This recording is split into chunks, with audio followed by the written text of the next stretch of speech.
morning, good evening, good afternoon, wherever it is, whenever it is you are. I'm going to pull this up. Ooh, something fell. It's fine. It's just power. It's just power outlets. How are you guys doing today? Sorry, I'm running a little bit late. I'm just having a hard time getting up on a whatever day this is. Sunday. These of late. So yeah. So even still adjusting my camera a little bit. That's fine. That's fine. How are you guys doing? My sound is coming through a tad quiet. Okay, thank you. I think I turned up the sound a little bit. So that should be a bit better. I might just be in quiet voice mode as well. Let me maybe annoy you with some noises here, and then that'll sort it out. Oh, that was way too loud. That was way too loud. Apologies, everyone. Yes, I was tardy. But I'm here and I'm working for free. So that's my retort. Oh, this way. That'll be better. Okay. Yeah. So, I'm gonna do something this session. Someone's been gaming too. I'm gonna do something in this episode that I haven't done before. I have prepared a video that I was going to do as an edited video, but I was I've just been distracted. I guess, you know, the whole thing about like the Georgia race and the insurrection and all that just kind of took my attention away from video making. I thought that after Trump we could get, you know, just a little bit of normalcy back, but no. This guy's got to make sure that he's always the focus of everything, and, you know, if he can't have America, nobody will, sort of thinking. That's why I like to hear of it. All right. When I still thought naively that we could have a conversation that wasn't about Donald Trump before he left office, I was a little bit overly optimistic in my assessments, and as a consequence, you know, like, yeah, I started on this project and then I got really distracted. So I wanted to do that. But before we do, I just want to say hello, guys. Hello, people in the chat. I thought we'd have a little bit of a discussion, and then I'll get going on it. My plan is to download the episode and just cut out the part where, like, the segment later on. So I'm going to do a little bit of floof on either side of it. Also, you guys, here are my broken glasses. I did mention this. I've still not got them fixed. I'm lazy. You can see the tape. I don't know if you can, but there is tape and like white blue tack. I don't know, post-it stuff. So if you see me adjusting my glasses a lot, it's to stop them from falling off. Yeah, exactly, Neo Ripshift. Who would have guessed a wee insurrection would be a bit of a distraction in one's life? Yes. Oh, the chat was too quiet. Well, maybe it was a pretty fun Saturday night for people having survived an insurrection. And Trump having... I did, like, wake up this morning and go, oh, well, I woke up, so Trump didn't blow up Germany over the course of the evening. Anyway. Yeah, so a little bit on reactions. If you saw last night, Kevin and I did a stream. You could always go check that out. Did a live stream on the updates. And I'm sorry, I'm, like, really futzing a lot because I'm, like, still settling in. I will get myself settled. And I will cough at you as well. Yeah, the developments continue. Events continue to roll on. You know, in addition to more Republicans coming out against the president slowly or cautiously or in very couched language, but they're showing more spine against him than ever. I mean, he only had to, like, lead an attack on their physical persons for them to find any of this ability to say something negative about him. There are also the developments on social media, which were freaking hilarious. Yeah, it's interesting. I mean, I want to talk about this thing on Parler and the whole idea of free speech and the critique of capitalism the right wing, far right like to engage in. And then I will bring up the sexist takes thing. So let's take like 15 minutes to discuss this. And then, when I mean discuss this, I mean I get to talk and you have to listen because you're here. So, by the way, I want to say, Money Louie, hello. DN fan, hello. Ali, hello. Neo, Trans Gamer Girl, hi. Neo Ripshift, hello. Well, Sibwolf, Done, City Life, Gabriel, all kinds of people. I have to like Edelyn, is that how you say that? It's very, very pretty. I think that by Pagan Man also here. I think that was everyone. I saw who had commented. Thank you for taking the time to be here. Parler being taken off not only the app stores that are offered by Google and Apple, but Amazon take them off their infrastructure. All of these together pretty much spell the death knell of Parler, because it is, it's one thing to build your own infrastructure to run a website, for your like local car automotive station, thing, or a local restaurant. But once you want like an international huge platform, apparently that's really time consuming and expensive, which is why companies often just farm that work out to places like Amazon that can do that. And yes, DN fan, my glasses have that old time nerd look now. I'm rocking the 1980s nerd classic aesthetic here. I don't know. I don't think nerds always wore like black as. Got the glasses going. And also my hair. I noticed today I really need to do my bangs, because if my bangs are up here, it's 1920s flappers. If it's down here, it's 1960s mod. That's like the difference between these two haircuts, is the length of the bangs, and I've let mine go. All right, getting back. Parler. Oh wow, Parler. Parler are so gone. They're just gone. They're gone. Like there's nothing they can do to get something the equivalent of Amazon. So yes, they announced that on Sunday or Monday morning, depending on what time zone you're in, they will be off Amazon. And there's, I think, a lot of misinformation going on when people are talking about this. I watched a couple of videos last night of one guy who was happy, but mostly guys crying. I mean, not literally crying, but more like, oh, free speech. And they keep saying that Amazon gave Parler 24 hours to sort their problem out. No. Actually, if you read, and none of these, like, these guys don't read. They talk about, for instance, like the Twitter justification for taking Trump off air, but they don't read the letter. They try to characterize it and paraphrase it through the lens of their own ideological bias. Present it to the people, and then you can give your spin, but let them see the wording for themselves. That's something that Kevin and I do on our show. I'm very proud of it, is that when we want to quote someone or we want a source, we go to it. We have any questions at all or any doubt that what we are putting out there is not like the most perfect, accurate information, we'll go check it out. Or even just to say, oh, let's look at it and read out what the text says. Amazon has been in contact multiple times with Parler. In fact, they referenced in their letter saying, we're going to take you down in the next 24 hours if you don't sort this out, all their other attempts to get them to sort this problem out. In their letter, they mention that in their previous correspondence and over their months of documentation, Amazon alone found 98 instances of posts that violated the Amazon terms of service for hosting a website or for hosting a service. And they didn't even look that, you don't even have to look that hard on Parler to get 98. Like, I only think they glanced at some things. All right. Oh, you've been watching me on my TV. Oh, big. Thank you, Money Louie.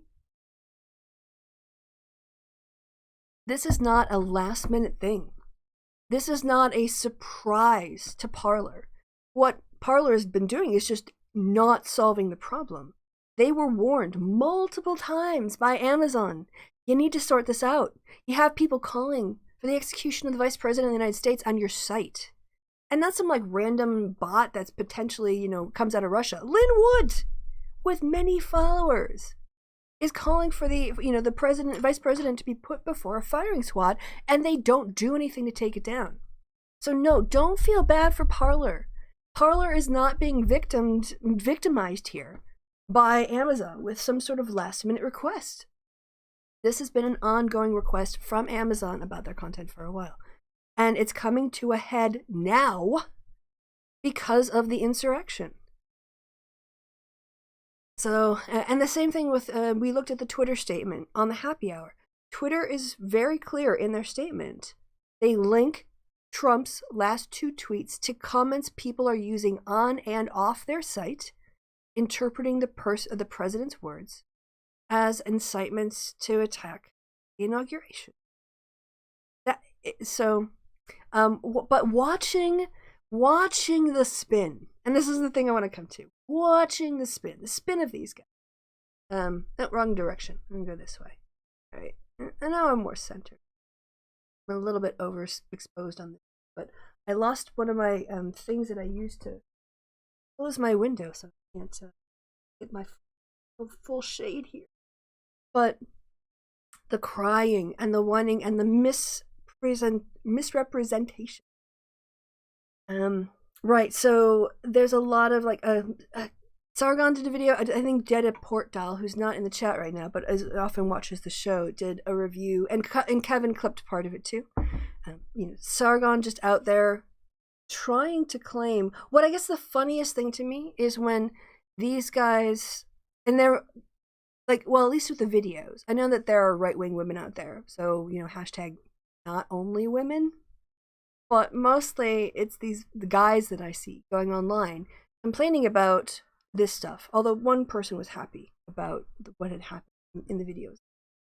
But there's this whole sort of like defense that they try to use, that they suddenly discover critical theory. They suddenly discover power dynamic analysis, which is grounded in sort of postmodern tradition and Marxist tradition of understanding how power is sort of accumulated, exercised, and handed over or handed down. And now all of a sudden they're really worried about the power that these companies have. And I thought you guys hated critical analysis. I thought this was all sort of like, SJW stuff. And yet now you're drawing on critical analysis to make a critique of capitalism. Suddenly you want to nationalize industries? Really? Now you want the government to get involved in the redistribution, not of wealth, but of protecting your right to say really racist things about people. Yeah. Carl or Sargon or whatever, him and his pro-fash buddy over at Floaters, trying to say that the storming of the Capitol was mostly peaceful, and in an hour-long program spending less than 3 minutes.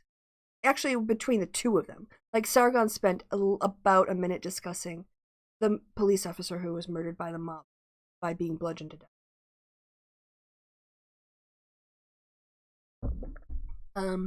Lucky Wanderer says, I just wrote a thesis on incels and finished reading Fauci's backlash. It's not just right-wing media. There are more institutions that try to resist this sort of progress going forward. So without you saying it's not just left-wing, right-wing media, you haven't said, Lucky, who else it is, so I can't, I don't want to speculate on who you're thinking. Sybil says, Carl's got so much wrong in the first 33 minutes. Yeah, he of course has an agenda, which is no matter what happens, it's the left's fault. He will, and he will do the most, only what is required of him in order to lie to stay on social media. For instance, the way that he virtue signaled that I am being forced to condemn these violent acts.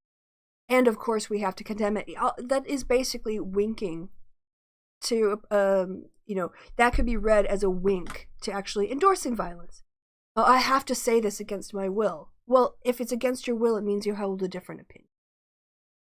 So, yeah, pro-fash. So, Edelin says, shutting down their toxic spaces is all well and good, but the much bigger problem is decades of weird right-wing media radicalizing so many people. We need a strategy to undo what they've done. I absolutely think you can trace the rise of this generation's fascist movement in America to Fox News. Fox News set out to exploit, in my opinion, a niche in the market to lie to conservatives, to basically charge them what they want to hear from them. And it became an incredible echo chamber that had no journalistic standards, no fact checks. It was pure propaganda. And it also, the whole thing about the right wing is that it feeds off demonizing people. It has to other. There always has to be an enemy to fight. There always has to be a war that's ongoing.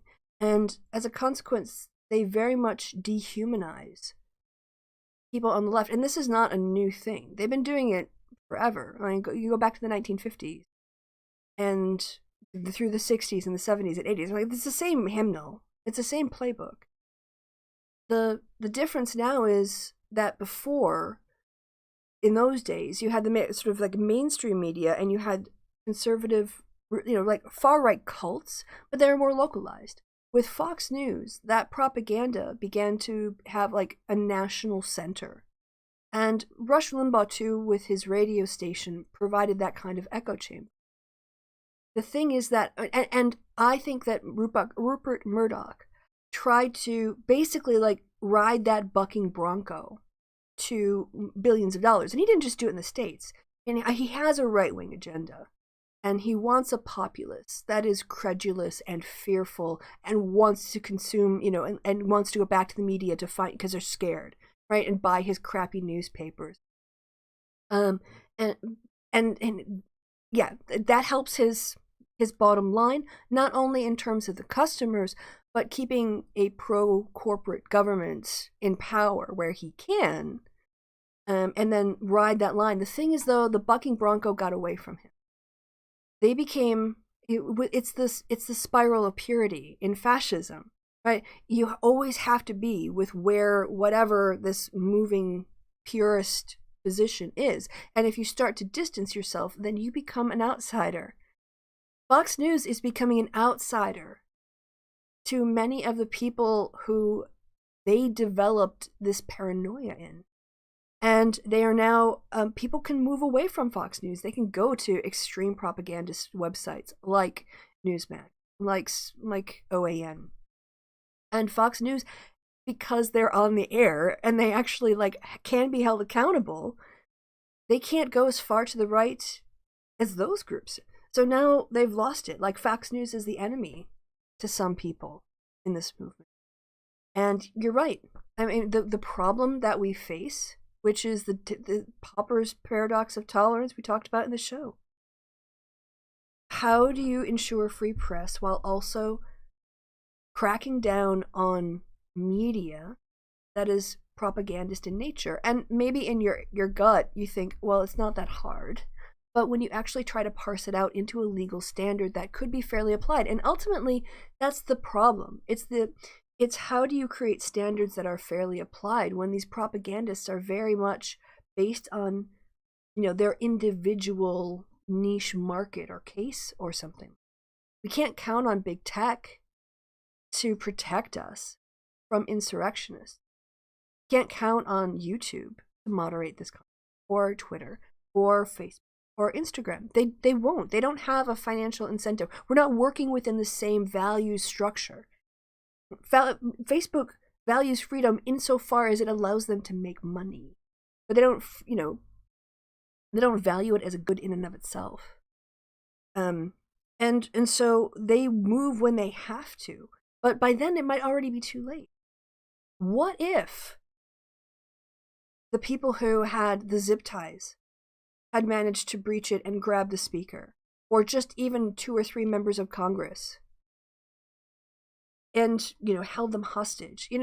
There's so much that could have been escalated.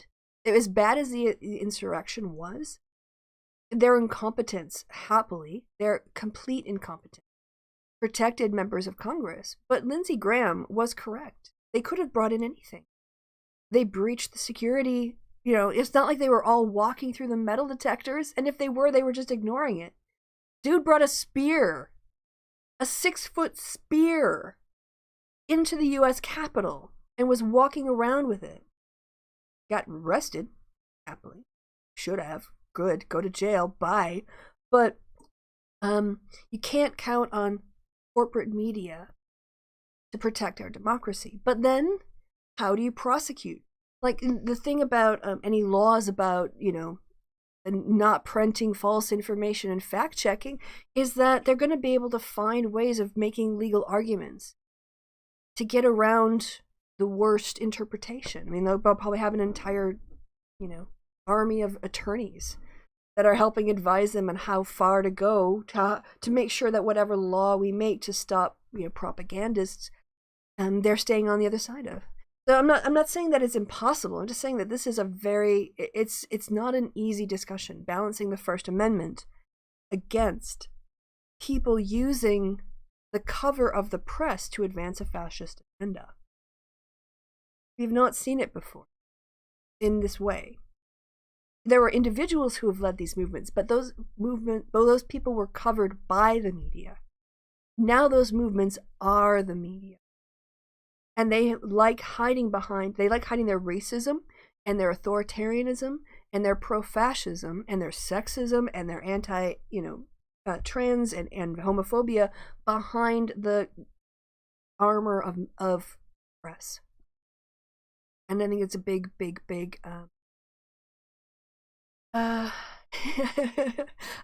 think it's a big problem and we are going to have to address.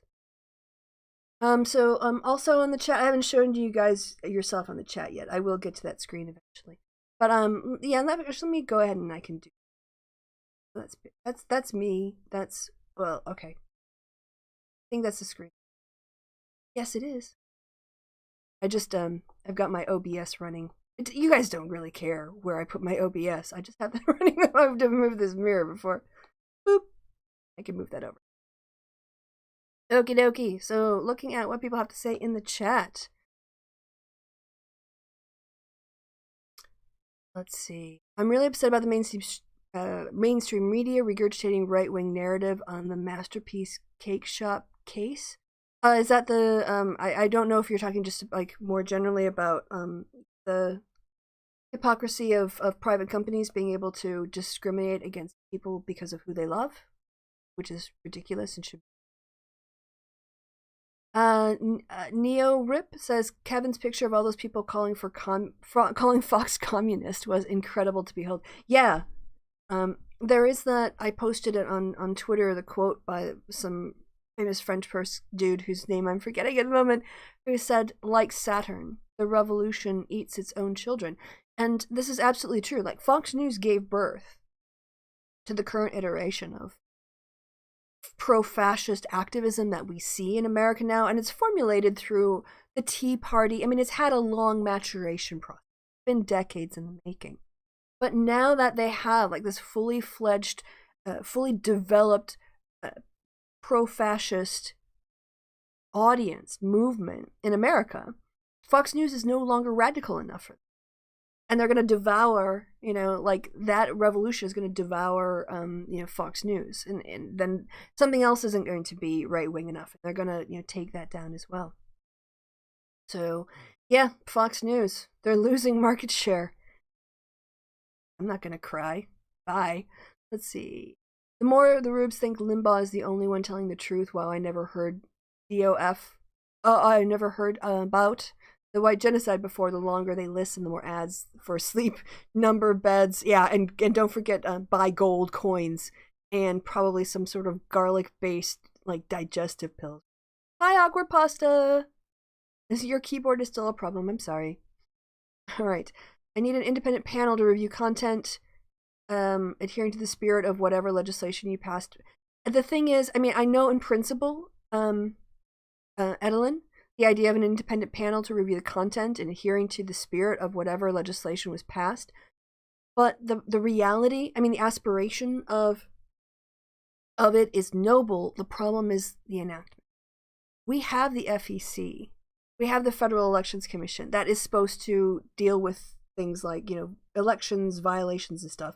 And the people who write this legislation are politicians. They end up writing these up to be partisan boards because they see them as a source of influence. So you end up with, 3 Democrats and 3 Republicans. Or you end up, there isn't a thing called an independent panel that could access a truth that everyone will accept. That is the problem. And even if someone said you're printing propaganda, they can still claim First Amendment free speech rights. It's not against the law to be a pro-fascist jerk who wants to bring down democracy, as long as you kind of like make sure to very carefully walk around legal issues, like certain phrases, you could very easily be an act like Tommy Robinson, or not Tommy Robinson, Richard Spencer could very easily be a pro-fascist activist in America, and as long as you sort of stay away from certain kinds of key words that would directly threat or undermine the authority of the United States government, and heck, some of these sovereign citizens do that anyway. Nobody does anything. So again, the solution itself isn't a bad idea in theory. The problem is the reality of how political power gets assigned. And when you try to move from an abstract solution to how would you actually get Republicans to vote for this? Or how would you get, how would you get any accountability? How would you avoid a challenge to the First Amendment that goes all the way to the Supreme Court and undoes this? That has to be part of it too. So I don't want to be discouraging, and I don't want to be seen to be dismissing your aspirations. I understand them, and I agree. However, I think it's just what people come up with in the abstract doesn't bear the test of what we know about the legal realities. First Amendment has been very broadly interpreted, super broadly interpreted, in the U.S. And I doubt that, especially with the current makeup of the Supreme Court, if they're not going to flinch at the idea that money is speech, and therefore some people have way more speech than others, and somehow that's just fair, that they are going to allow an independent board to decide for them what is and isn't constitutional. So, what is this OBS? But I've used it such a pain. Yeah, OBS has been, it's certainly a good program, but it's very much like you have to, I don't know, it's kind of like using a shift on a car as opposed to it being an automatic. You have to know like where you're going. All right. Who would appoint such a panel? Yeah, again, this would end up being appointed by partisans. And the only way partisans can really agree on something that comes close to independence is to split it between Republicans and Democrats, which means it's never going to be independent. And those independent people, even if they were appointed, their backgrounds would be scrutinized and they would be dragged through the mud and they would be discredited, so it's hard. All right. It's independent. It wouldn't be appointed. But how are people going to be if it's not appointed? So basically, what you're saying with this commission is that the government should take part of the power that belongs to citizens, and in terms of like running their own ads or running their own media.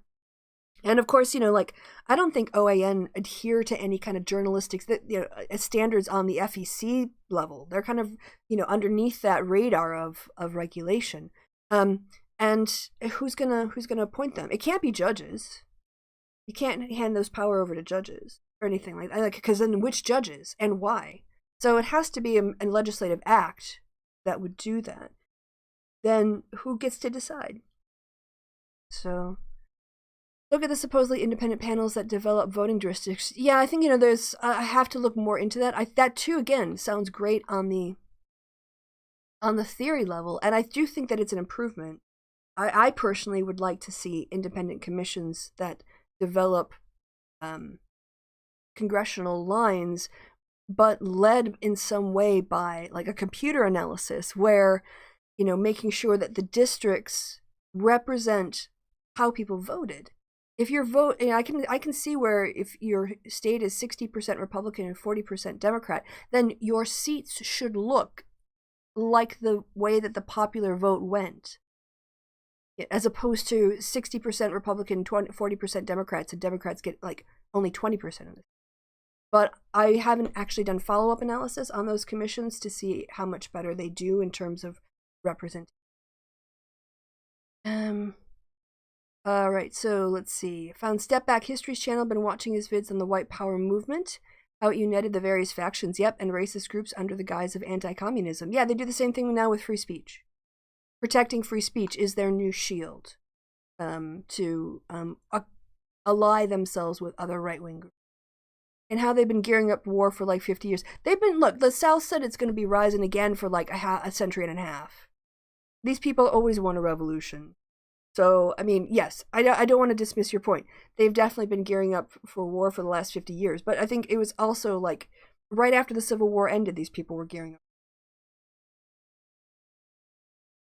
Some of them, anyway. I really think that, you know, there was a whole... I don't know the ins and outs because I'm not... My area of specialty isn't antebellum Southern policies. It does seem to me, though, that mass pardons of the traitors, now in retrospect, I mean, I think that no one who took up arms against the United States and the Union should have ever been able to hold office again. Ever, ever, ever. Ever, ever, ever. Not even dog catcher. And I don't know if that's exactly how it went. I kind of doubt that's how it went down.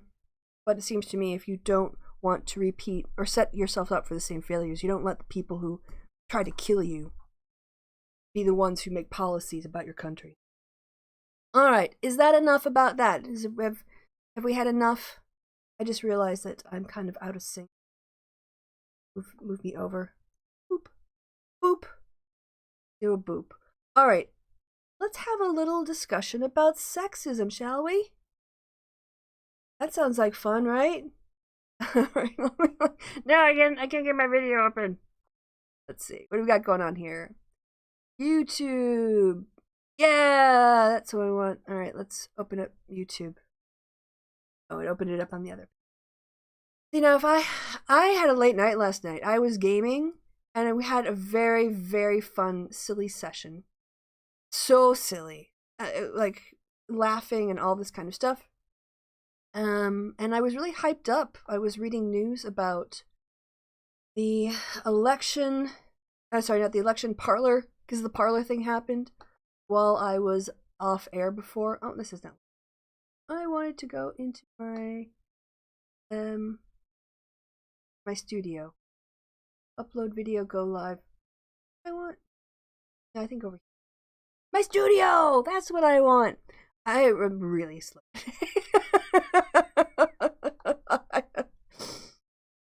And yeah, gamer hangover, exactly. I was just like too hyped up to go to sleep, so when my alarm went off today, I was like, oh, okay, all I have to do is get ready to go on air. Okay. Let's go to my content, because you guys can't see this video yet, because it's unshared. Because I was saving it for this and the show. I was saving it for you guys. Like a present. Because what you really want is some sexist dude lecturing you. That's your idea. Good time.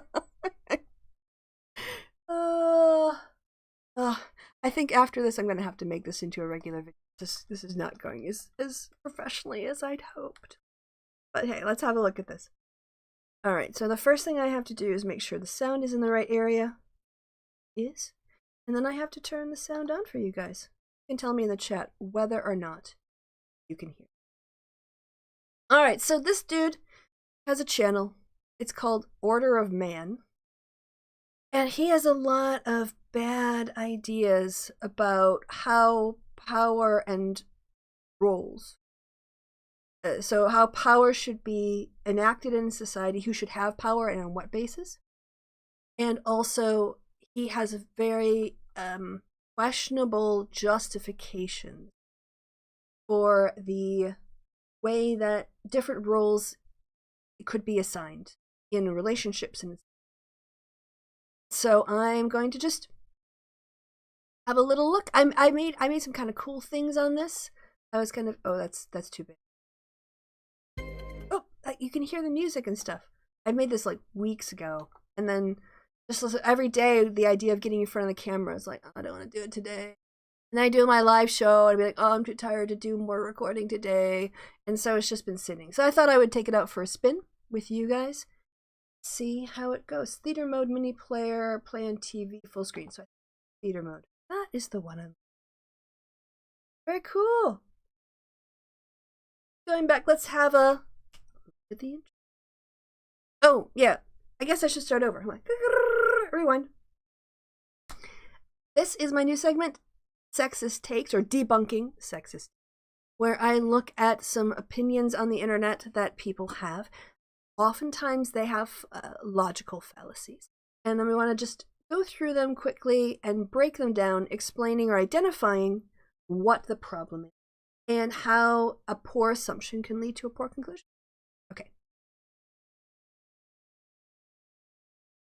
And, oh yeah, you can hear that. Excellent. Is that a bit soft? It looks a bit soft to me. I'm going to do two things. I'm going to raise this level and raise this level, and that should start up. Here we go.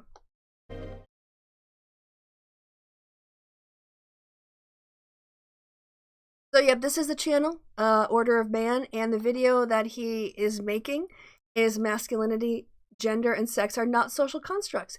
And you guys know what a close topic social constructionism is to my heart.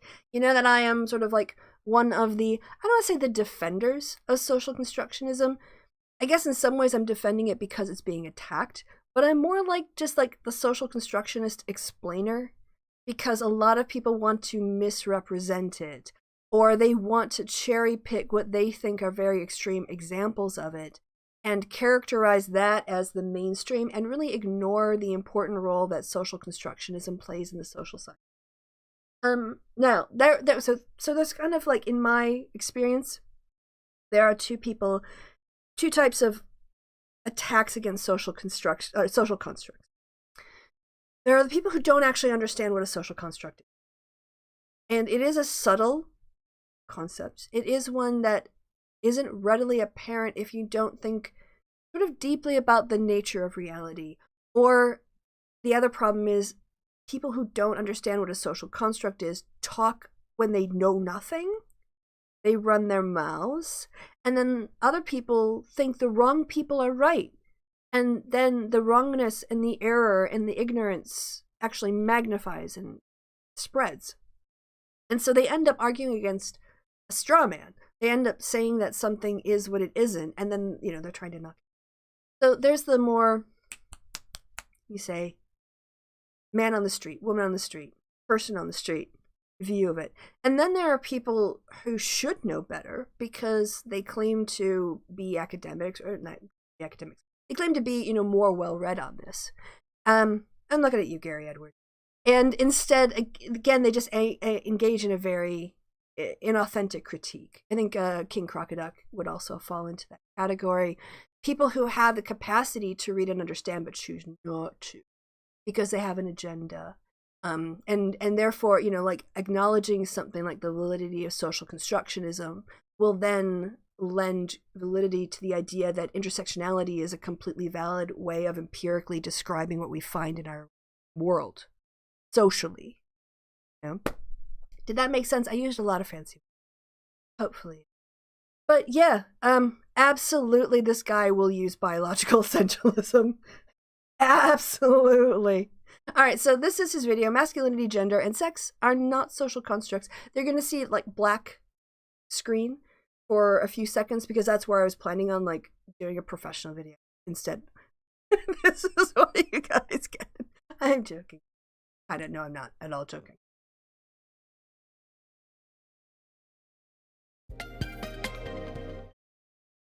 Yeah, so the first thing he's going to fall down on is the naturalistic fallacy and the is-ought problem.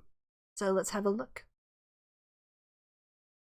Yesterday I had made a post on Twitter. It was a video of a gorilla that stepped into a road prior to his tribe or his group stepping into the road. And he watched and he stood as a sentinel until every one of those members of the tribe passed the road safely, securely, and walked back into the forest. And when that was done, then he walked into the forest. And it was a great display of what males do. Okay, so hi Bruce, by the way. You write in the chat, social construct, different concepts in academic culture and working class culture. I think that there is no social construct definition in working class culture. I think it is an academic term that gets filtered through a lot of right-wing media and misinterpreted and misrepresented. But I mean, like there are certain things like global warming that obviously are quite open and accessible to, in my opinion, to working class people because it is part of their lives. But social constructionism is such a detached, I think, way of thinking about things. So I don't think that there are two definitions. I just think people get it wrong. That's my take. All right, so the naturalistic fallacy and the is-ought problem.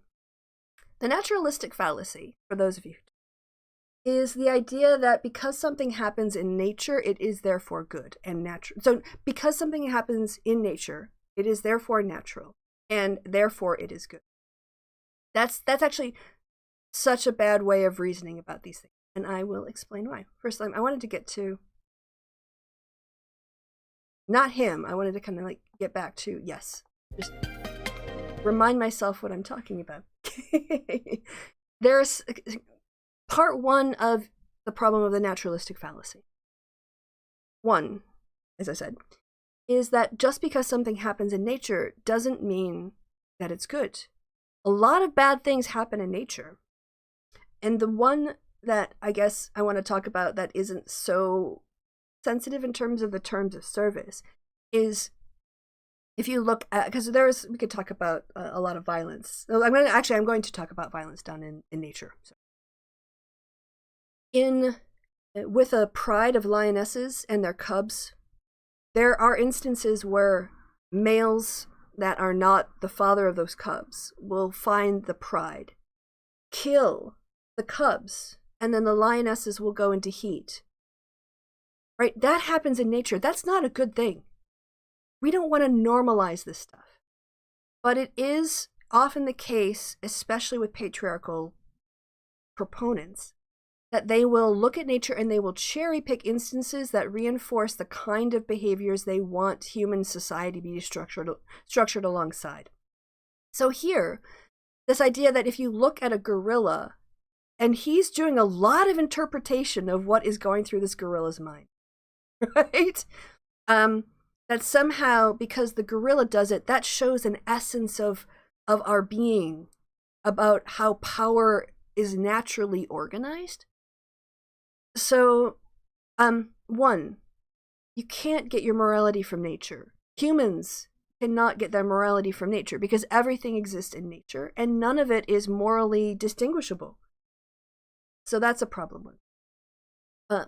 Problem two, with trying to say that human beings should organize our societies in a similar way to how gorillas do, or any other animal species, is basically telling us we should behave like that species. The human species is a very unique species. And it would be like saying, hey, dogs, you should be like cats. Look at what cats are doing. That's what's... No. Human beings are... You have to compare human beings to human beings. This is why the studies that say, well, look, little gorilla with, male genitalia play with trucks. Who cares? That's interesting for gorilla people, like people who are interested, not people who are made of gorillas or are gorillas, but like people who study gorillas. That's interesting for them. But oh my gosh, that doesn't tell us anything about human beings. Right? So if you want to say something about human society, you have to reference human beings to justify it. You can't say, well, gorillas do it, therefore we should do it. I mean, I could look at bonobos and say bonobos solve a lot of their social tensions through sex. How do we pick between these two, right? The other, and just kind of add on that, again, the speculation, the guy thinks he knows what's going on in the gorilla's mind. It might just be that gorilla on the road happened to sit there. Like, it's not like gorillas, like we can't say with certainty that gorillas understand the concept of roads and traffics and cars and looking both ways before crossing the street. The whole group of gorillas, the one he's talking about might have just been sat there because it was tired and it rested, and then everyone else is going, I was like, I gotta get going too.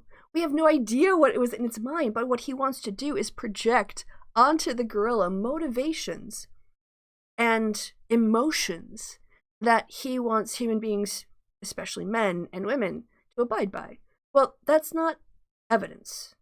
That's a fallacy. You're speculating on the motives of a gorilla brain you can't understand, and you're also saying what gorillas do is what people should do, even though we're completely different species.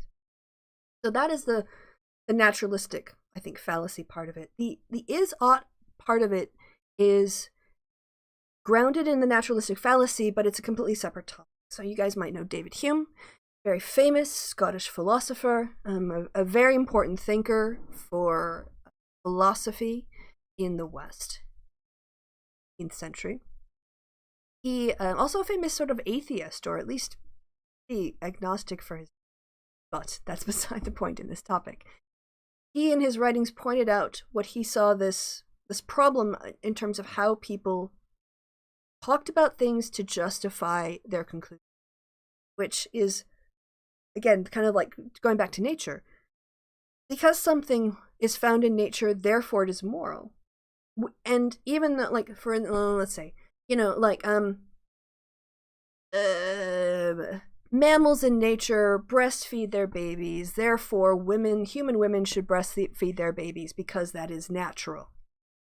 Well, of course, those species don't have, breastfeeding options. They don't have the capacity to have a choice.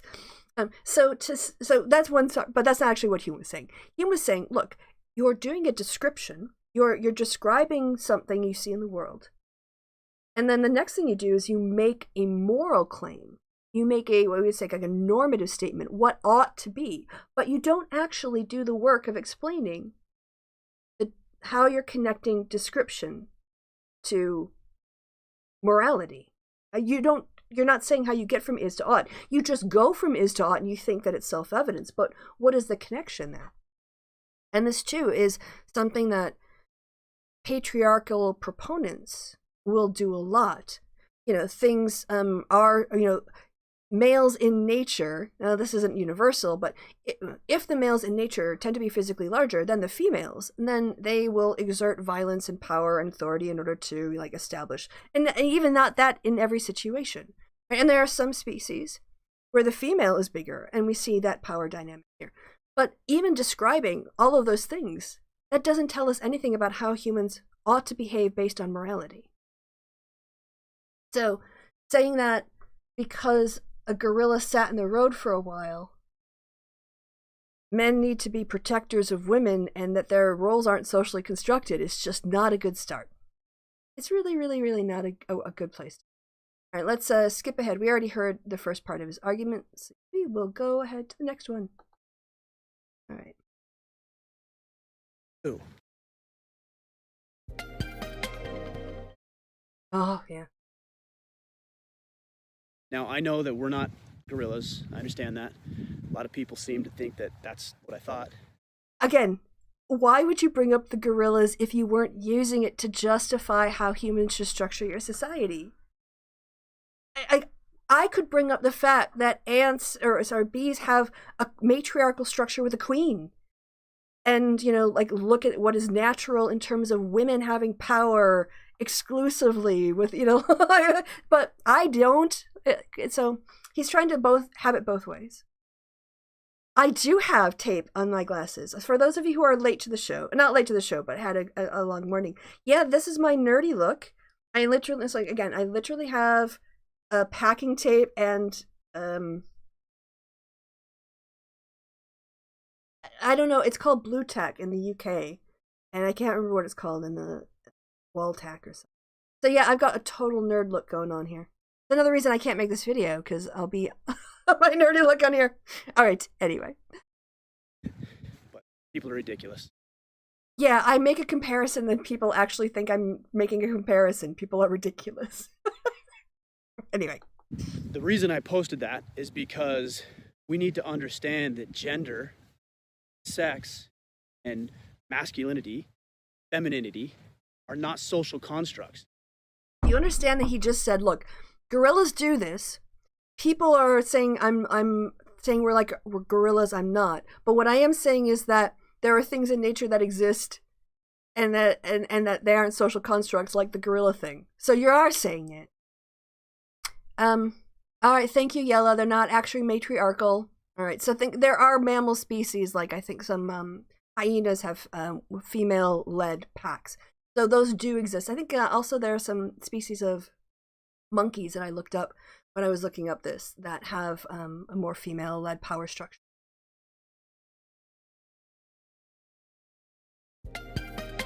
Oh, and also, everything that humans construct is a social construct. Like anything in language that is a concept is a social construct.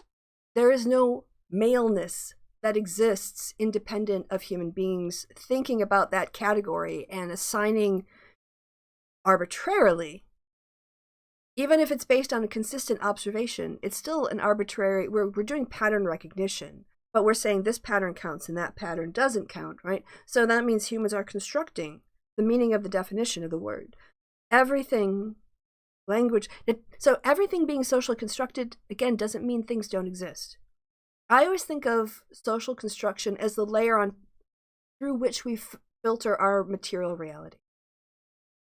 So it is the way that we organize all of the sensory information into a real rapid sort of like pattern recognition, object recognition, and ability to interact and navigate the world. Again, like, I think it comes down to, democracy is a good example. There's one thing to say this mug exists. Right, so if I take this mug and I throw it on the floor, I wouldn't because it's a huge, massive coffee mug and I love it. But if I took this mug and I just threw it on the floor and I picked up all the pieces and I held them in my hand, would I still have a mug? Literally all of the same pieces, presuming I could do that, all of the same pieces would be there, but how it would no longer hold coffee. So is it still a mug? And this is how you can tell that things are socially constructed. It takes a human being to intervene there and interpret the information in order to come to a sensible answer. And I think descriptive reality of fresh water boiling at 100 degrees Celsius at sea level is the boiling point for water doesn't appear to have any social construction part of it, because it feels like you're just looking at the water boiling and you can see that it happens everywhere and you're merely describing reality. But everything around your direct experiences is being filtered through things that your concepts that you're using to help you understand the world. So, okay. Yeah, so my next characterization is using biology to justify political power grabs. And here, I'm talking about the personal is political. Everything where you negotiate power between people, or assign power, or give power, or surrender power, is politics.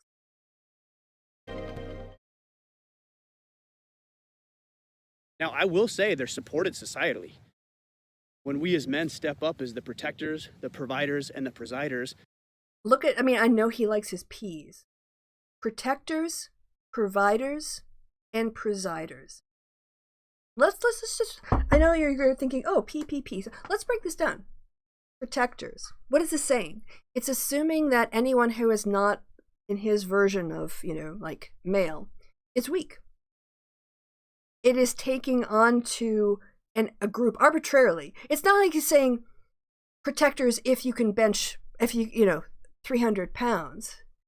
Just by virtue of being in a certain category, you are now assigned with the role of protecting others, which basically means others are dependent on you for their safety. Right? And your ability to keep them safe justifies whatever authority you exercise in the name of that protection.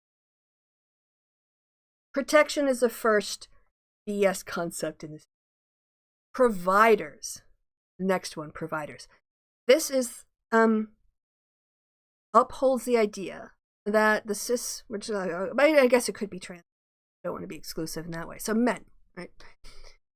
Men by virtue of having the category of men, they control the food supply. They're supposed to control the housing supply. It's as if women do nothing in that situation. Now, of course, this is all heteronormative as well. There's no space for gay couples. So I guess I should make that sort of point while I'm discussing it, because it is exclusionary of same-sex couple power dynamic, very much assuming heteronormativity, which then therefore doesn't apply to quite a lot of people in the population. So by being the provider, you get to decide who gets food. You get to decide what clothing they get to, what clothing budget they.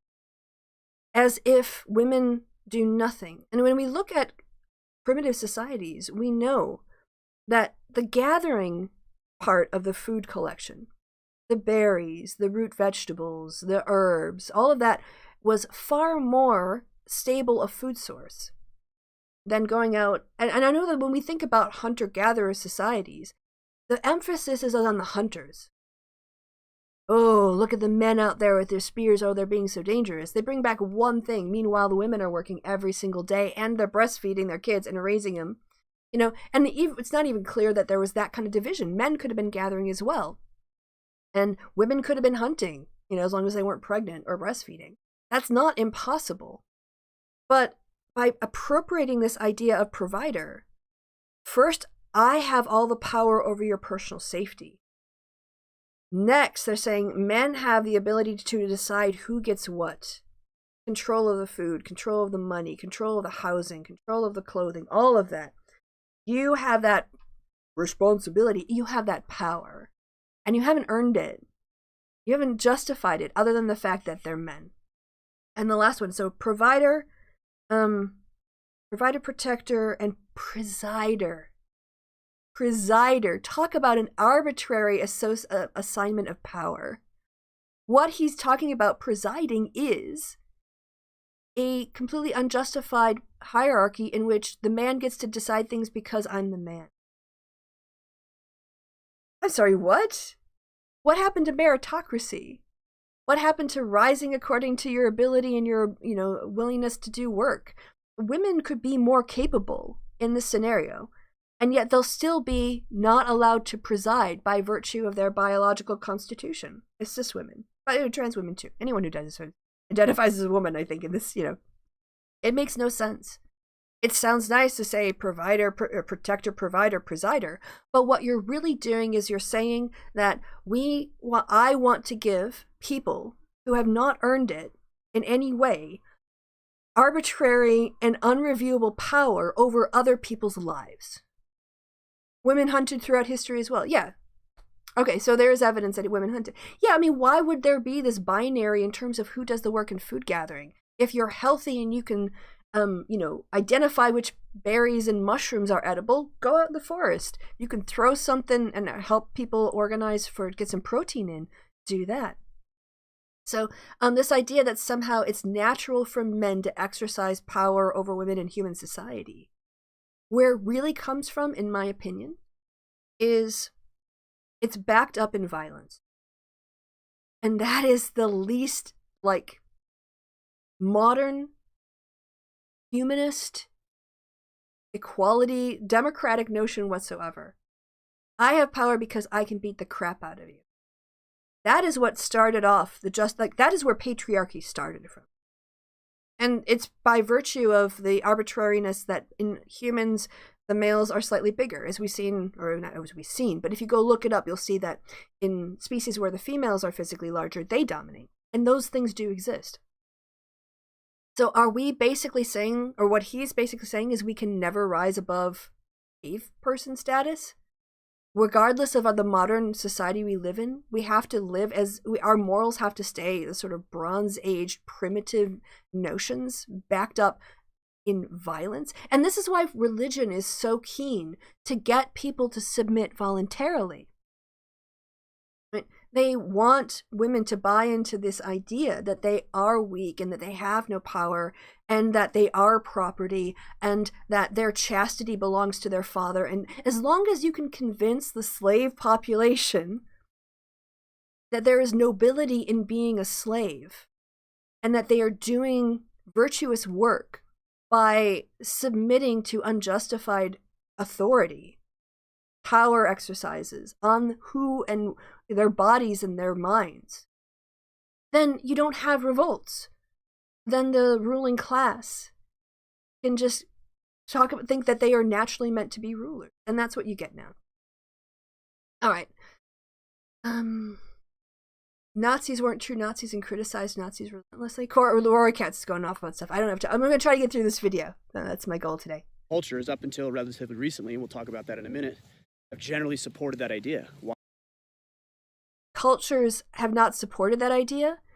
It is a universal consistent that human males are on average larger than human females, Therefore, they used violence to enforce patriarchal social orders, and then conceptually and linguistically built justifications and social norms that justified the violence. So they didn't have to use violence, they could just use social pressure to get the same effect. Why? Because it works. Because it works. When men beat on women, generally, men can exercise power over women. That works. That exercise of power works. This is not a justification.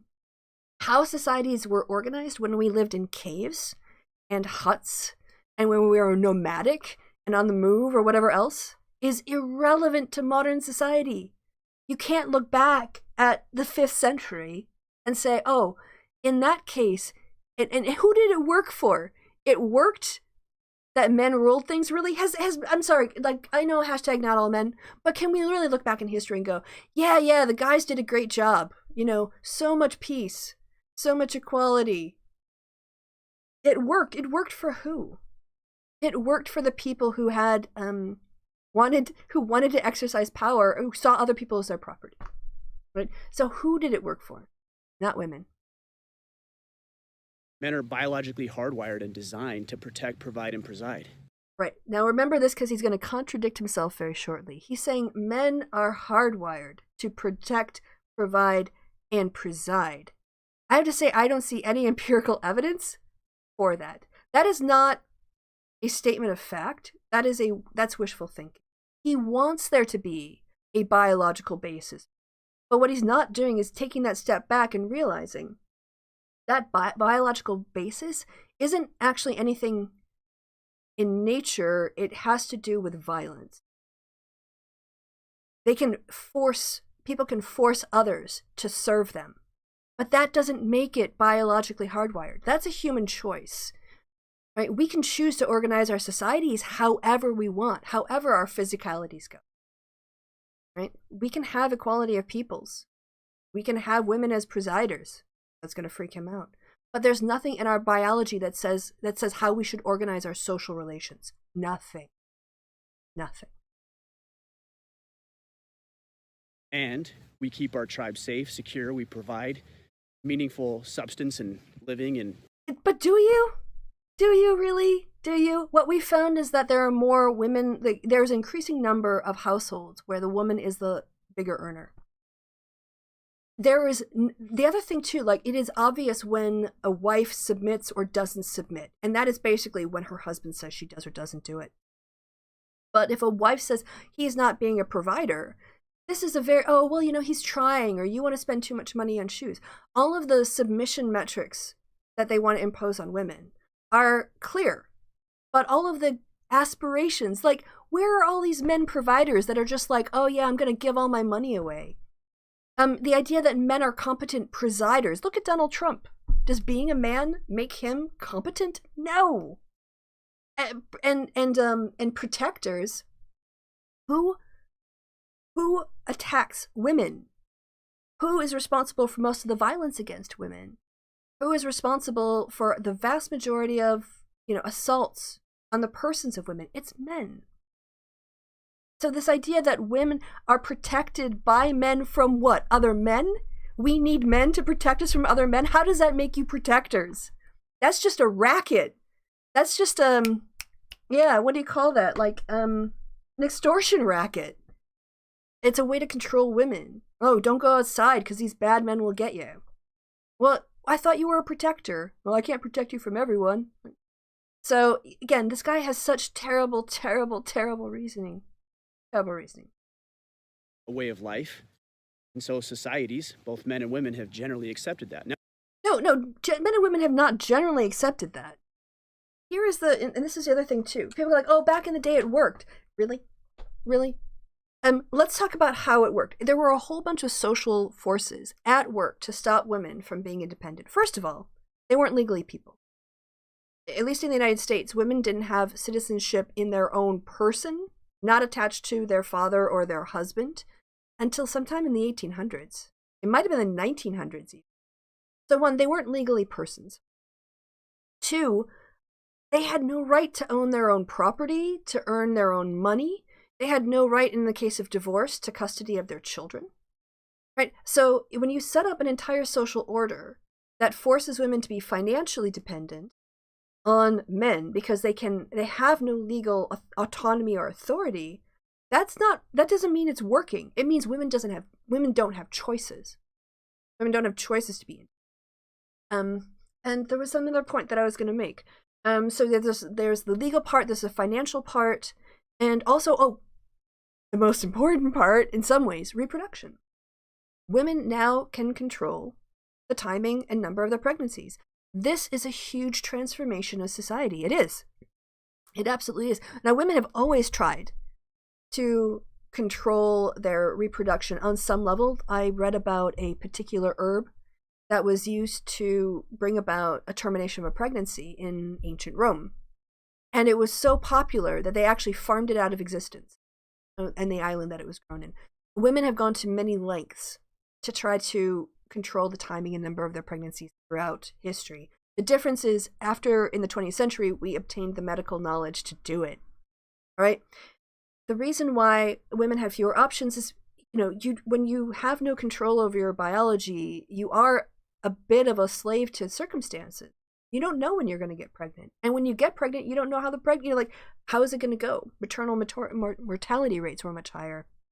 That's a little less on point. But,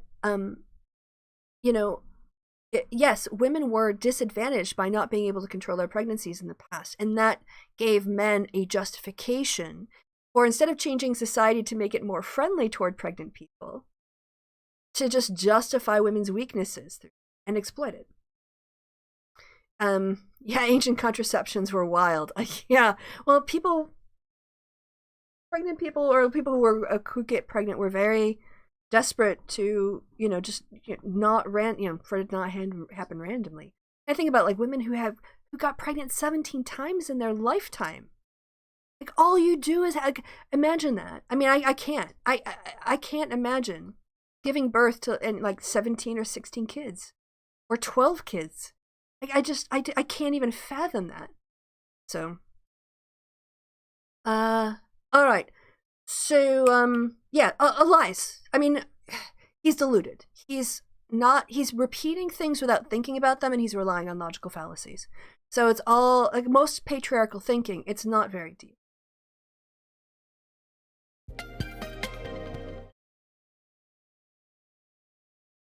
Now, the only reason that that's even a challenge currently in the modern times in which we live is because of how soft and weak we are.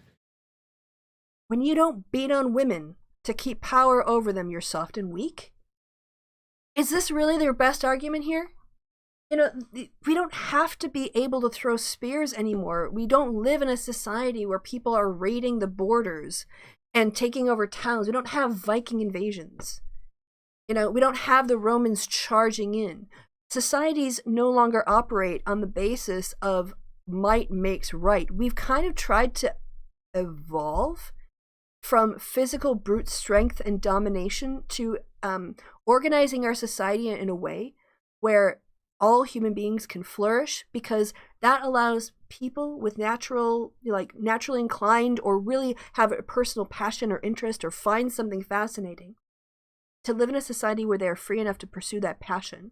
Whether that is business, whether that is chess, whether that is sports, whether that is teaching. And you don't get those opportunities back in the day where you called brainy people soft and you called thugs leaders.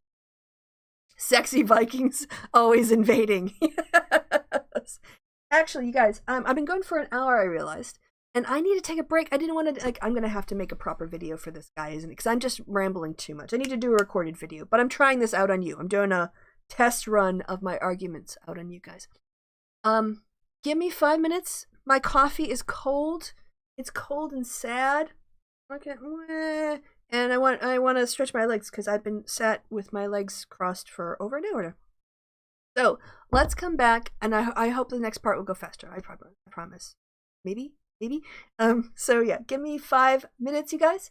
We'll come back and finish this very fascinating insight that random dude who hasn't cracked open a book on patriarchy or thought very deeply about this has to say about the way that I should live my life. All right, see you guys back in a couple minutes.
y'all? Were you good when I was, were you good while I was away? I hope not. Okay, let's see if we're gonna wrap this up and get done in the next 10 minutes. 90 minutes, that's all you get me for. Okay, so, don't we have Viking invasions? Is it, yeah, that's okay, yeah, 8DX in the chat, that's what the, spear dude was going for the other day.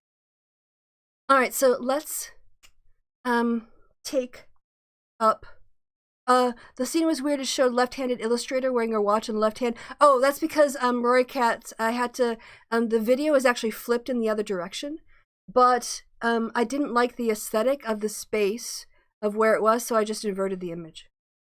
Coffee refilled, yes. I actually had to, do water in my filter thing and make the coffee, so it was a little bit...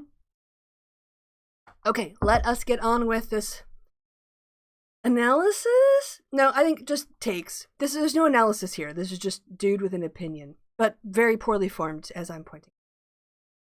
Now, modernity is nice in that we have a lot of luxuries and comforts that we haven't previously enjoyed, but the risk is that we become complacent, soft, and weak, and mediocre. I don't understand this. People are buffer now. People are healthier now. People are taller now. People live longer now under the soft, weak modernity than when people were dying of infant mortality, maternal mortality, wars because of kings and aristocrats and crusades and plagues and invasions and everything else. What? Like, what, we need to die at an early age to be strong? This again sounds like not really thinking things out a lot and just going with your truthiness, going with your gut. It feels like people are softer today. Were you alive? Like, I mean, you know, dude, if you want to go back to Spartan times, I am sure that even though physically they were very hearty, shall we say, and in terms of survival, they were optimized in a way to make them competitive with other city-states around them. Can you imagine the psychological damage that being raised as a Spartan child would do? Do you know how much probably PTSD and mental illness and depression and other forms of like acting out from childhood trauma must have existed in Spartan times?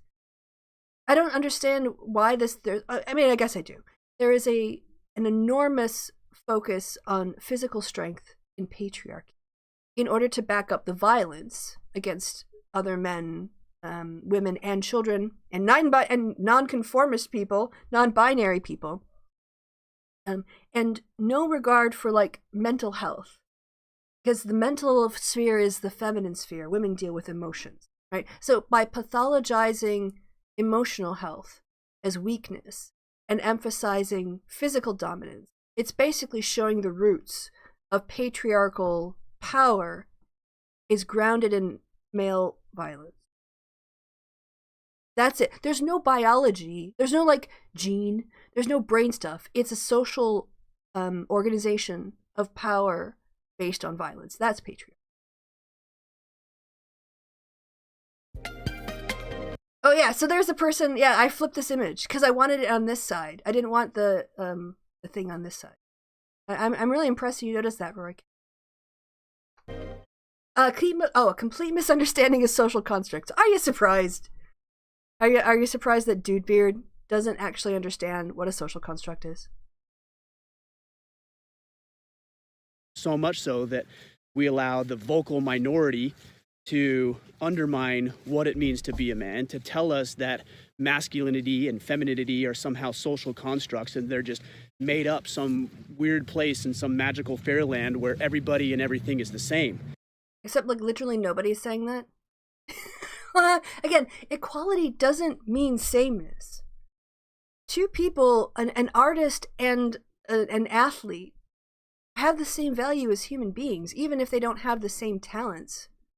They are still equal human beings, even though they don't do things exactly the same. So again, this sort of strawmanning of social constructionism doesn't help us, doesn't make him more convincing. It's also not the case that, like, well, in some ways, let me start this over. what is masculine and what is feminine is entirely arbitrary. It's based in culture, and that culture is based in history, and that history is based in the sort of inherited history. It has also its contact with other cultures and forces on that society. Back, right now, if a guy went out in pantyhose, like if a cis guy went out in pantyhose, who cares? But there would be people who would criticize him for wearing women's clothing or feminine clothing, right? 1700s, a guy with wearing, tights, he was judged on how sexy his ankles were. Or not his ankles, his calves. Ooh, he had a very well-turned calf. You see this a lot. Actually, his calf was very well formed. They're like lusting over men's calves. Right? That was masculinity. That was like beefcake sexy. All right? And now beefcake sexy is sexy is something different. There's nerds can be sexy. Lots of people can be sexy. There's a fairy tale time that never existed where men just got to do what they want and the women had to listen and the kids had, better seen than heard. And they present that as what we should aspire to, which is an unequal power structure based in fear and violence, where one party controls all of the resources based on an accident of biology. That's not at all meritocratic. So this idea that he's sort of strawmanning social constructs is happening off in a fairy tale land just demonstrates to me that he doesn't understand what social constructionism is, nor does he understand how social constructs play an intermediary role between ourselves and our physical realities, helping us navigate our world and actually are the basis of our society. Beefcakes. Yeah. A little shout out to Pasta in the chat. That's a quiet joke. We know that's not true. So he says, now remember, again and again, he said now twice not again and again, he said twice.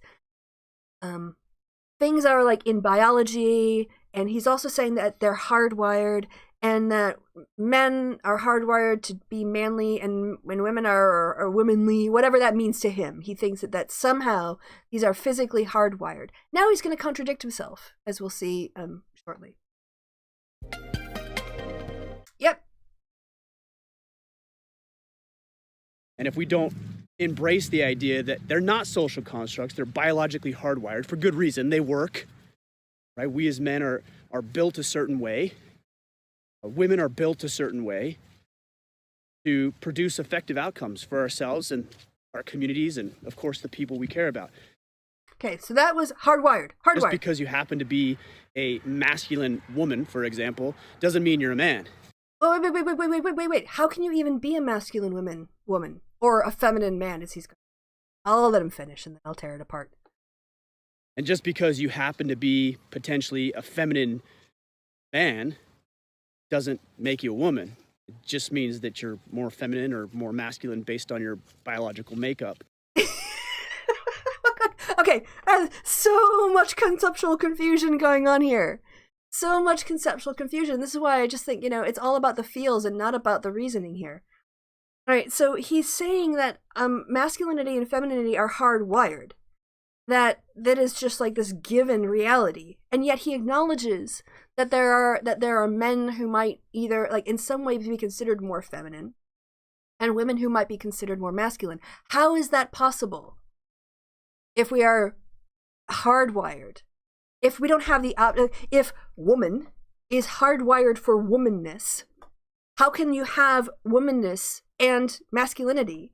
Because masculinity should only be available to the people who have manness in their body or brains. I don't need, again, this is just I'm not trying to rescue his argument. I'm showing how ridiculous it is.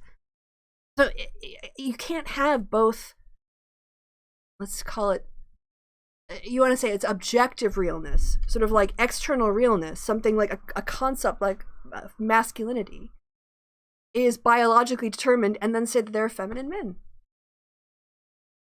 Beefcakes. Yes.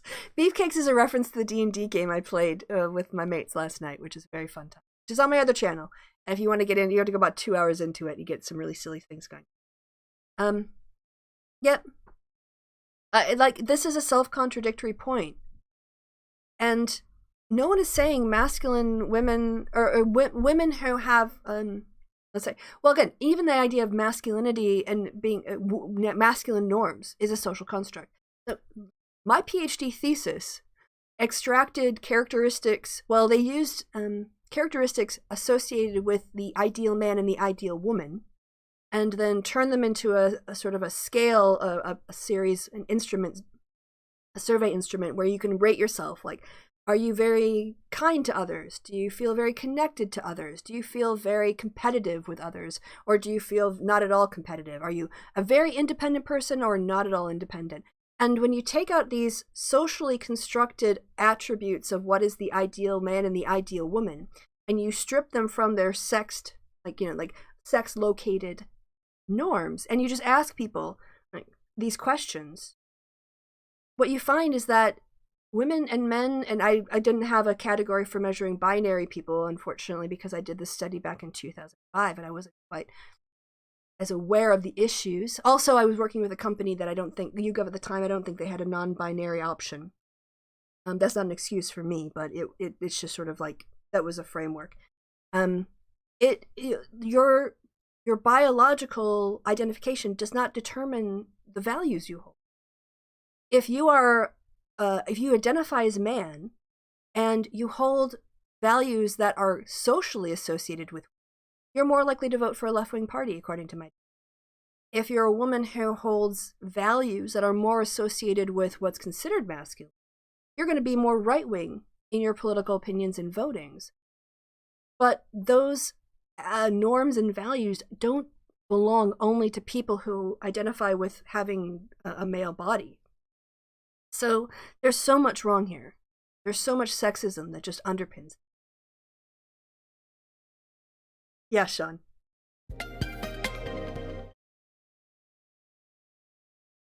We as men are built a certain way. Women are built a certain way to produce effective outcomes for ourselves and our communities and, of course, the people we care about. So basically, I think here what he's saying is, look, we can streamline these roles where I get all the money, I get all the power, and I have control over your safety and security. You clean my house, woman. You bear my children. You raise them. You provide me with sex. And I get to boss you around. I get basically like a domestic servant all the time. And you have to follow me because I said so. I'm sure that's a very streamlined, optimized thing for you. But there's a reason why we have feminism. And you know why that is?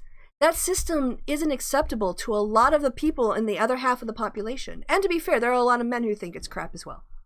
So just because something works, like Stalin made, or who was it who made the trains run on time? It was Mussolini, wasn't it? Forget which fascist. Right? Yeah, you might even get some optimized things under fascism. That doesn't justify fascism. Outcomes don't justify the means if those means are immoral. So men are built with a USB 4 port. So Bruce says, okay, what he's saying is that the spectrum is hardwired in each case. Yeah, he's trying to link, and also he's not thinking about the observed reality, that there isn't just two options in terms of how people's genitalia turn out. There is a spectrum.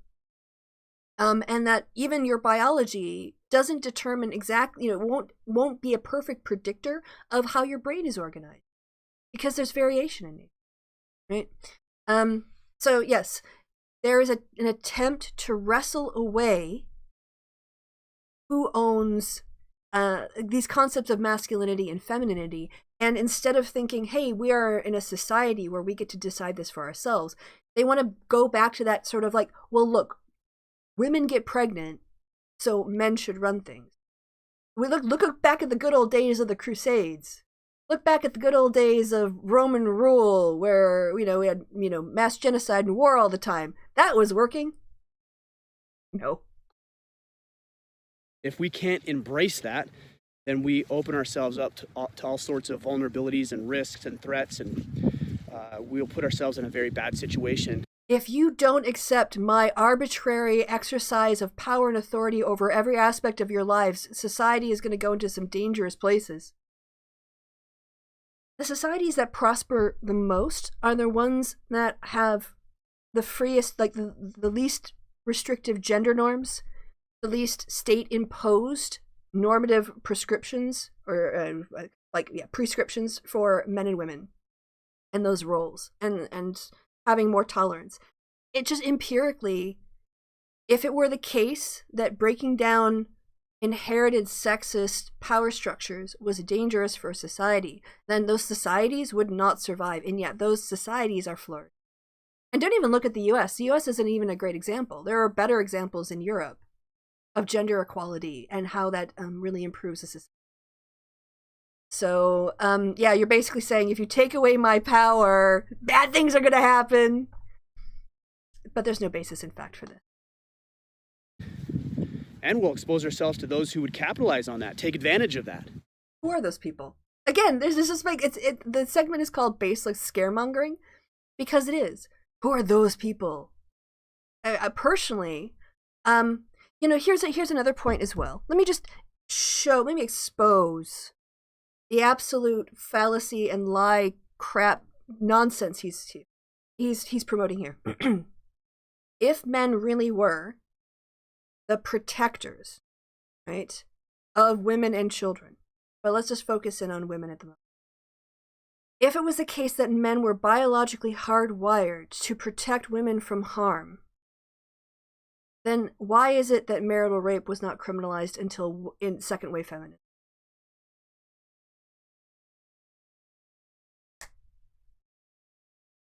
To me, that completely demolishes his argument. Men weren't, they were protecting themselves by keeping it legal. So, yeah, I probably just lost monetization on this channel, but the point was more important than the few cents I'll get in ad revenue. So, who's being nitpicky about what? Oh, you guys are having an internal conversation. Self-explanatory.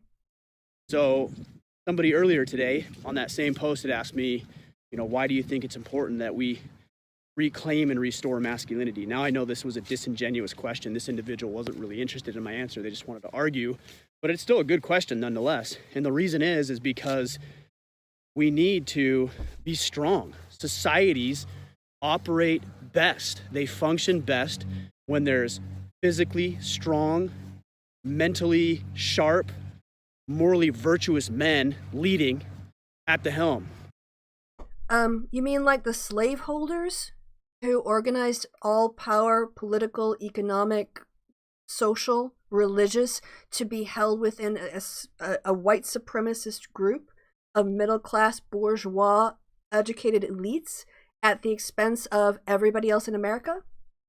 I mean, where is this mythical time where all these virtuous men optimize societies in a way to expand economic prosperity, education, literacy, wellness, the Gini coefficient, as someone in the chat was mentioning? This never existed. This is like complete crap. Even in the Bible, when you have like the Hebrew writings, right? David was an awful king. The prophets were constantly complaining about the rulers. Of course, they were religious extremists, so of course they always would. But honestly, when was this wonderful time that we had wonderful societies run by all these virtuous men, and women came along asking to participate and ruined it? Never happened. In fact, it's the exact opposite. Our societies get better, safer, more productive when we have equality. If you would even look at an example, now maybe somebody in the chat will say this is debunked. Hey Kev, oh, you're liking the beard, huh? I don't know, it's kind of ratty. I think he needs to trim it a little bit. But when you had mostly men moving out to the West, right? This is the narrative I've heard. People in the chat correct me if I'm wrong. And when it was predominantly male, like cis environments for men, cis male environments, there was a lot of lawlessness, there was a lot of drunkenness, there was a lot of, just a general chaos, a bit of a sort of Hobbesian state of nature almost. And that as women moved west, it civilized, you know, like they wouldn't put up with all the drunken fights and the lawlessness. And so like having women come into those societies, and of course those women were biologically slaves in terms of, you know, whenever they got pregnant. So they had a motivation for the kind of stability in society that they wanted. But if it was the case that men running things just made things better, then having only men in that society would have been optimized. And yet it was the influence of women who came that actually made it a livable environment. So again, that is my understanding of like the development of civil society and various things that happened in the West after the gold rush. Everybody's better off. Men, women, society as a whole. If the slaves would just stop revolting and accept their role as slaves, then men could focus on, you know, like wielding the power they didn't earn. What's next? Oh, more self-contradictions. So I'll end by saying this. Gender, sex, is not a societal construct. Yet he's just admitted that he thinks that there are things, you know, like people who can be masculine women and feminine men. How do you get that if they're not socially constructed?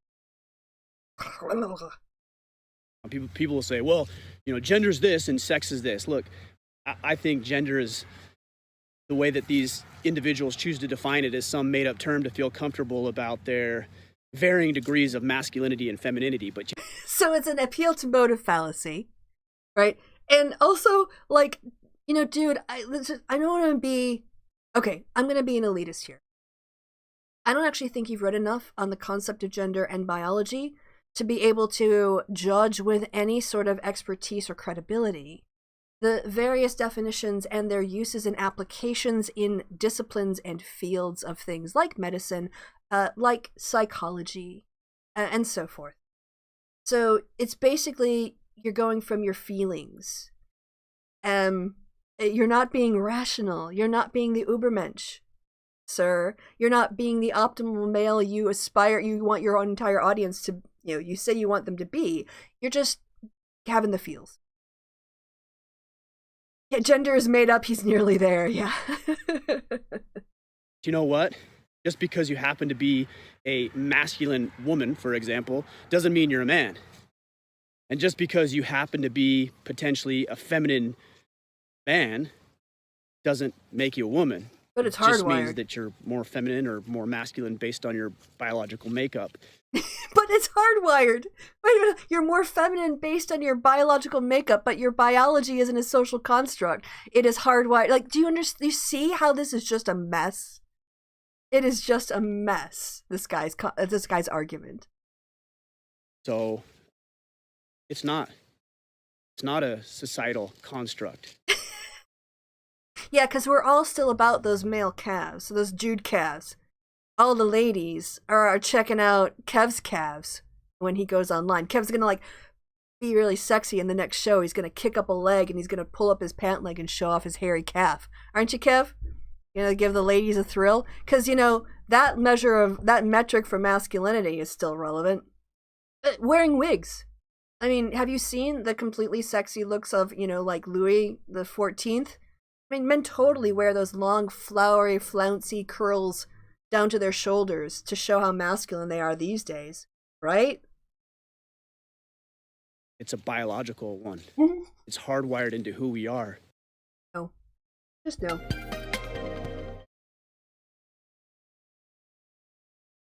And I found that the more that men step into who they are and embrace the masculinity that's coursing through their veins, and women embrace the femininity that's coursing through their veins, and we act and we show up accordingly, the better off we're going to be, the more effective we're going to be, and the more fulfilled we're going to be in life, because we're stepping into who we have the potential to become. So, yeah, I don't buy into this social construct thing. It's all biologically constructed, and it's supported societally because it works.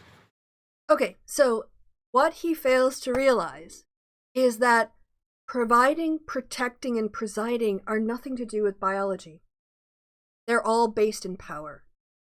The power to keep you from getting the crap beat out of you, sometimes from the man in the situation, that you're protecting a wife from her husband, and sometimes, and that's not even a guarantee. He's allowed to beat the crap out of her and his kids because he owns them.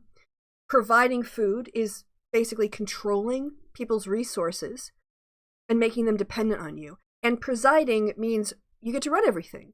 None of that has to do with biology. Not a single one of those things has to do with biology. They're all about social relations, and especially about who gets power, why, and who has, and how society supports the exercise of that power. That's nothing to do with biology. And I think that is a real problem with people who want to make these sort of essentialist arguments about biology to justify power relations. And then they deny that social constructs exist. Power relations are a social construct, and especially societal norms about who is supposed to have power and who is supposed to be at the mercy of that power. Do they have any say or recourse? Right? And so using biology to justify hierarchy is the basis of patriarchy. Natalie, I'm intersex. I don't have a predetermined role to step into. Yes, and this is, of course, as I said before, it's heteronormative. And I should have mentioned this as well. His outlook is entirely cisnormative. He has to fit, just like, like when Sargon tried to say, hey, Darwin concluded there were two sexes. Like, no, Darwin assumed there were two sexes. And even when he had observations that could get him to expand the categories beyond the binary, he forced everything into a binary. That was a choice. That wasn't a conclusion. Here, too, he's choosing to be cisnormative. He's choosing to be heteronormative. Why? Why? Why is it in his best interest to take up those two types of biased normativities? Well, obviously, it justifies his power. I mean, he really wants to say, we're going to do X, and I say so because I'm the man, and that have weight. And the only way the phrase, because the man says so, has any social credibility is because we give it credibility. And if we choose not to, his power evaporates. Right? I mean, and I get where if you're raised your whole life to be told that you are entitled to power over others, and then other people step up and say, no, I ain't gonna live like that. And you don't have any, and the society starts to say, yeah, they don't have to live like that. You feel like you've been robbed of power when you don't realize that your power comes at the expense of other people. You're not empowering women to do, cis women to do things, or even trans women. You're taking power and saying, I decide how much, I decide what you're allowed to do. And that is unjustified hierarchy. And I think this mentality really does underpin submission to Trump. I think this kind of mentality in the evangelical community and other Christian communities and in other religious communities, Jewish communities in the Orthodox, sense and Islam, that tries to justify unjustified male authority that is essentially underpinned by violence. This leads you to a more submissive attitude than someone who is a humanist, who believes in human equality, not sameness, but equality, and also wants to develop an actual meritocracy. You need, in a society, to be a meritocracy. You can't have racism. You can't have sexism or homophobia or transphobia. You have to get rid of all those things so that the people can actually compete. And like a really great violinist has a chance, they have a chance to go and look and try for a first chair. So they want it both ways. They want to say they live in a meritocracy, but then they also they want to claim, a basis, a backup of violence for their unjustified hierarchies in various parts of society. So hey, is PZ in the chat? I'm cishet. I recognize that's a role I'm comfortable with, not my intrinsic nature, yes, and that others can be most comfortable with their own roles. I think that's a very challenging approach. I mean, especially from another cis man saying, I don't really need that, the kind of power that justifies you, I don't feel a need for. I think there's a real insecurity that comes from the reliance on the power that patriarchy is supposed to give you. It removes a a preferred status, an unjustified preference. So yeah, I want to kind of do a bit more of these. I think I'm going to need to write a script and do a proper video. But I appreciate you guys being my sounding board to do a run through on this. And also, now with Rory Katz noticing that I flipped the thing and the watch on the other hand, I might have to rethink that. Yeah, so maybe I will, when I do the formal video, I'll tag him in. He's got this guy's got a whole page. He's got like a whole thing. And I want to I'll show you guys. Maybe, Kev can invite him on, we can debate him. I mean, he's got a lot of this sort of typical sexist. I know I don't want YouTube Studio. YouTube.com. Order of Man is his channel. And, dude with an... The internet is filled with them. PZ Myers is okay, though. PZ's got some good... Oh! The world is starving for men. You're gonna... This is based like... Dudes, run stuff. Who is your battle brother? Fascinating. Strong men make better men. Again, equating physical dominance and the ability to use violence to enforce your power makes you a better man. How to be more disciplined. Yes. Are you unmanly? Oh man, there's so much stuff I want to unpack here. Holy cow. Your 10-point plan to dominate 2020. Are you guys noticing a theme here? Is it, like, I'm sure somebody has done this analysis, but it, the whole thing about, and actually I'm thinking about parallels now, but men who don't feel like they have a lot of economic power will try to gain, in a patriarchal normative framework where power over others is the validation you have as a man. If you don't make a lot of money, you can't control people that way.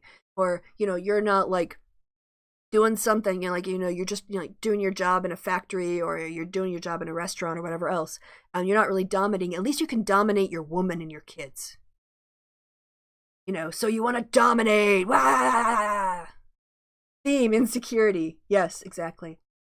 Solving your own problems and avoiding distractions. Maybe get some, let's see. I mean, I don't want to say that this stuff isn't potentially positive.